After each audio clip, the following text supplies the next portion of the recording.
Kula sing genteni jenengan. Heeh, kene. Jenengan saestu niki. Halo, Kula tenan. dadi dalange. Dalang, ayo. Oke, Gini, nggih. gini. Ya. Aku malah seneng. Ya Coba. coba kaya apa. Ayo pergi. Hah?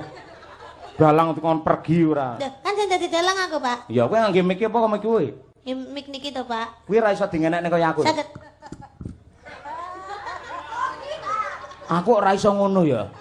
Piye to? Nek kan iso ora ngangge cantolan mic kok semak teplek ngono kuwi. Ayo. Kene kan. Wah, jan. Cahayu rong Kula salah. ndamel niki riyen. Karo sapa ki mau rene? Kalih Mas, kalih Mbak. Oh ya, karo Mas karo Mbak. Wih. Niken Salindri, jurusan pedalangan solek.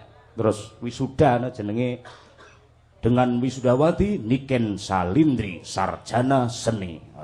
Sarni. Wah, alon-alon kan. Lah wong wedok pancen lek ngeprak iso bantere kaya ngono mergo ora nek alang-alange. Ayo. Lah wong lanang iso mak tus. Iki napa, Pak? Undi-undi.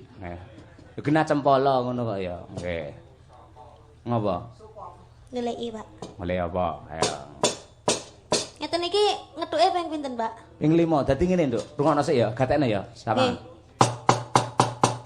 Kula nuwun. Nggih. Ha iya. Ngono kuwi ping 5. Ping 5. Pancasila ya 5, rukun Islam ya 5. Mula dok dok dok dok dok dok. Dok dok ngono kuwi. Nggih. Bismillah.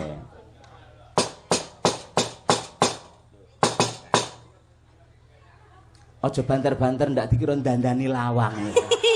Lah terus lek bar ngeten iki terus pripun, Pak? Omong, lek wis dok-dok omong kae. Ngomong. Heeh, ndang. Ba.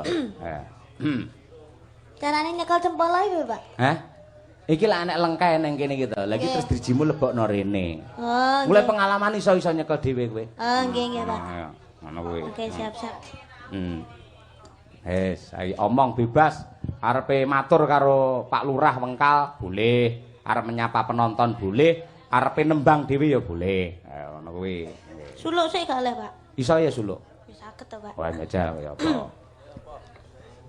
Ndodok riyen, Pak? Heeh no.